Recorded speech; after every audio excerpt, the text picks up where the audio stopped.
Welcome back to my channel. I'm Maggie Ostara, and I'm delighted that you're here. Welcome. Today's video is the fourth in a series of videos about openness and definition, conditioning and deconditioning in the human design system and in your human design chart. Today we're going to dive into the Ajna Center, which for those of you who are familiar with the chakra system is actually quite different than the Ajna Chakra. So we'll dive into that a little bit more and then explore how you can make the most of your Ajna Center, whether it is open, which is most people, or if you have it defined. Okay, go ahead and let's dive in.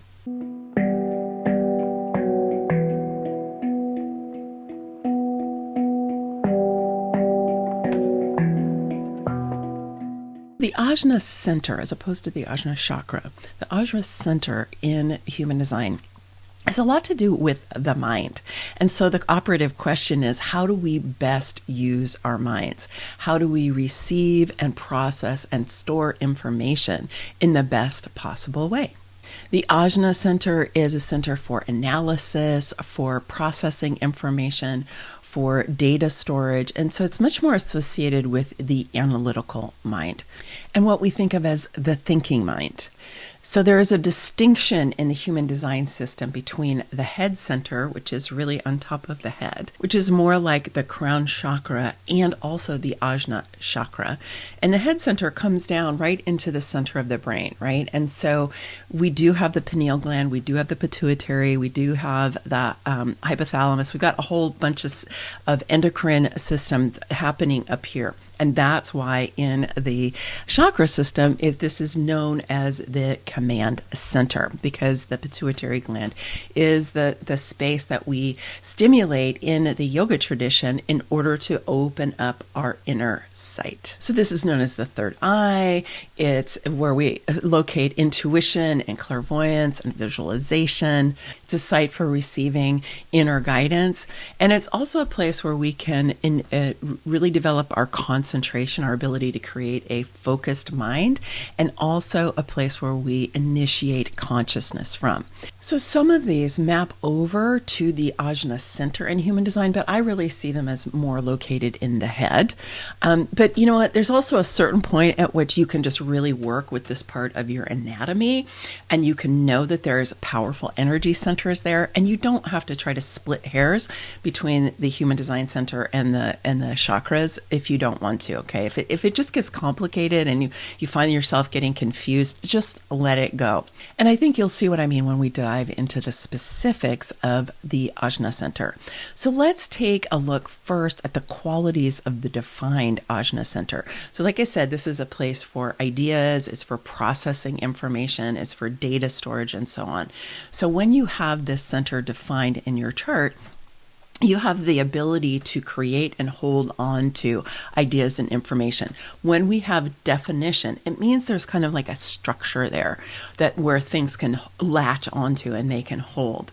So this also enables you to be single focused, which is related to that concentration I was just talking about with the Ajna Chakra, that ability to be single focused, to really be able to concentrate and harness the power of your mind to focus it on what it is that you want to, rather than having it flitting around and jumping around and doing all the things that the monkey mind does, right? The challenge that can happen, though, is because it's defined, it means you have an ongoing, ready, reliable relationship with this energy and a consistent and even fixed way of experiencing this. So what can happen with people who have that single focus, which I really associate with the left brain, that concentration, right? Who have that kind of single focus and who are able to hold on to information, is sometimes they can get too locked into their own point of view. The defined Ajna has a sense that it is right. It has a sense that what it believes and what it thinks and what it sees is certain. It's correct. And it can be very difficult for people like this to actually see multiple points of view.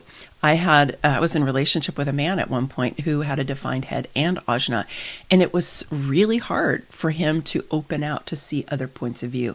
He was very dedicated to his own perspective, and he was certain that he was right a lot of the time. The thing is that the certainty that the defined Ajna has many times is not accurate. And I would even go so far as to say certainty is kind of an illusion, right? But it's something that people with that defined ajna can find themselves falling into. Now, I can say that my mentor, Karen Curry Parker, who has a defined head in ajna, she says, I have this defined ajna and it's hard for me to see other points of view. Please share your points of view with me so I can expand what I can see. So it's perfectly possible for you to break out of that kind of tunnel vision. But you might have to work at it a little bit more. You might have to ask other people for their points of view and then really pay attention and be like, how am I going to take that in? What does that mean for me? And process that new information so it comes in as well. It kind of breaks up that rigidity. Karen said pig-headedness. She goes, yeah, we can be really pig-headed. She's like, I can say that because I'm one of them, right? You can break up that sense of certainty, that need to be right, because that can really be hard on relationships when people have the need to be right and they feel really certain, because it just closes down conversation. And it means that if somebody doesn't agree with you, if their point of view doesn't agree with your point of view, it can be very hard for them to see it. So if you do have a defined ajna, my invitation to you is to actively ask other people for their points of view, to be taking on other points of view, and to be just going, I wonder how that influences the way that I see things. Not because what you see is wrong or your point of view is inaccurate, but it's always going to be partial. Right? That's just the nature of us. Any one of our points of view is going to be partial. None of us is going to have the whole picture. This is the beauty of being in the world with other people, is that we get to expand, and so that we get a bigger picture that takes multiple points of view into account. And it's understandable that the defined ajna, might take on this attitude because the culture rewards that in general, right? It's like we look at people who feel really confident and really certain about their point of view, and we go, oh, maybe I should follow that person, It's kind of how we get conditioned. And so the defined ajna could be conditioned to really believe that they're right. Like the culture reinforces that. And if they didn't have a family culture that really helped them see different points of view, or a community culture that they grew up in, and they're really just kind of getting it from common culture, they could easily fall into believing that and reinforcing it for themselves. And unfortunately, what can happen is it can fall into the shadow expression. The shadow expression of the ajna is asserting your point of view and asserting that it is right and it's correct and it's valid and other people's are not. And it seeks to manipulate and control situations or people by asserting its certainty. So watch out if you do that, or if you know people who do that, and kind of be like, okay, that's just their defined ajna. Right? And then the disempowered expression of the defined ajna is where they are certain that they don't know. They get really they have this certainty, but what they're certain about is really negative and disempowering. Like if their belief system starts going into that downward spiral where, life is hard, everything's a struggle, people are out to get me, I need to protect myself. Like if they have that as the primary tone of their defined ajna, not very good, right? Really undermining.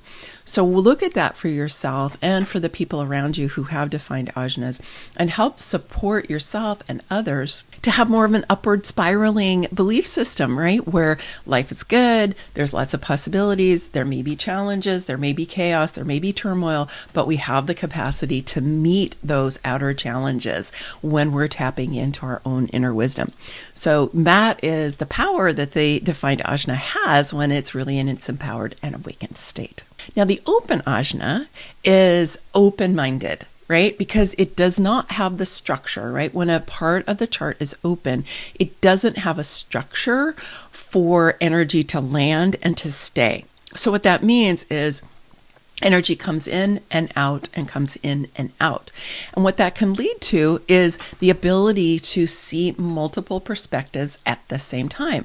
It can lead to more open-mindedness. It can lead to the ability to expand and really hold the ways of seeing things in multiple directions. Now, in the yoga traditions, we say that this is actually like one of the goals of the yogi is to be able to step out of that right-wrong paradigm and to be able to see it as a whole, right? That we have this bigger perspective that can encompass where different people and different points of view and different belief systems are coming from. So the open ajna is, when it's in its more empowered and awakened state, is more able to do that. Now, the disempowered aspect of the open ajna can be that it's constantly kind of seeking a sense of certainty. It wants to, it can still have the need to be right, but it doesn't have that same sense of certainty around their need to be right. So it can create a lot of anxiety around trying to get certainty.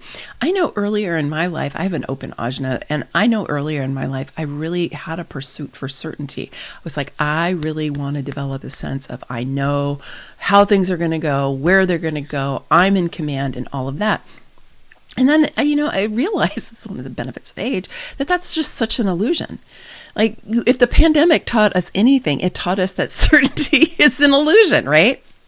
So what we can do is develop a deep ability inside of ourselves to navigate change, to navigate diversity, to navigate complexity, because that's one of the things that the open ajna can actually wrap its arms around, if you will, is it has the ability to take in multiple things and have perspective and to be able to shift and move. Now, you can be more disempowered also just by the feeling that things are coming in and out and you don't know what to believe, and it kind of freaks you out, right? Because you get multiple points of view, but I don't know if I should believe that. I don't know if I should believe that. I don't know if I should believe that. And given the polarization that is going on in our world today, it's understandable that you could develop some anxiety and confusion about, well, what do I believe, right? What do I believe? So this is why I always recommend is you developing your relationship with your inner guidance, because that's going to help you know what to believe. So in human design, that would be your authority. Okay, whatever your inner authority is. And yes, reflectors do have their own inner guidance. It might not be called authority in human design, but reflectors absolutely have the ability to tap into their inner guidance as well. So I would just say building your capacity to connect with your inner being and to be receiving guidance from that inside will help mitigate the challenges that you have if you have that open ajna, because it will help guide you. And so the mind, remember, this is more about the analytical mind, the processing mind, the thinking mind.